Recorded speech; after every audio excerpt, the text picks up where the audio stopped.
ఎవడైనను నన్ను వెంబడింపగోరిన ఎడల, తన్ను తాను ఉపేక్షించుకొని, if you really want to follow me, ఎవడైనను నన్ను వెంబడింపగోరిన ఎడల, తన్ను తాను ఉపేక్షించుకొని, తన్ను తాను ఏం చేసుకోవాలి అంటే క్రీస్తు యేసు సంబంధి శరీరమును దాని ఇచ్చలతో కూడా ఏం వేసుకోవాలి, సిలువ వేసుకోవాలి. అంటే ఉపేక్షించుకోవాలి. ఇక నేను లేను, నేను బ్రతకను, నాదంటూ ఏది లేదు, నా ఆలోచనలు లేవు, నా ఉద్దేశాలు లేవు, నా భావాలు లేవు, నా తాత్పర్యాలు లేవు, నాకు అనిపించే దాన్ని బట్టి భక్తి చేయను, లేదా నేను ఊహించుకున్న దాన్ని బట్టి దేవుడిలో ఉండను, ఇవేవి నాకు ఉండడానికి వీల్లేదు. నాలో అంటూ ఏదైనా ఒకటి ఉంది అని అంటే అది కొత్తగా రావాలి, అది వాక్యం ద్వారా స్థాపించబడాలి. అది కొత్తగా రావాలి, అది ఎవరి ద్వారా స్థాపించబడాలి?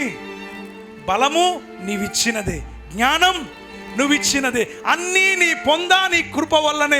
కాబట్టి నేనేమై ఉన్నానో అది దేవుని ఉచితమైన కృప వల్ల ఉన్నాను. ఎందుకు? ఒకప్పుడు నేనంటే నా భావాలు వేరు, నా ఆలోచనలు వేరు, నా తాత్పర్యాలు వేరు. పౌలు అదే అంటాడు, ఇంతకుముందు నేను హింసకుడను, దూషకుడను, హానికరుడను. ఇంతకుముందు నేను ఎవరిని అంటే సంఘాన్ని విశేషముగా హింసించేవాడిని.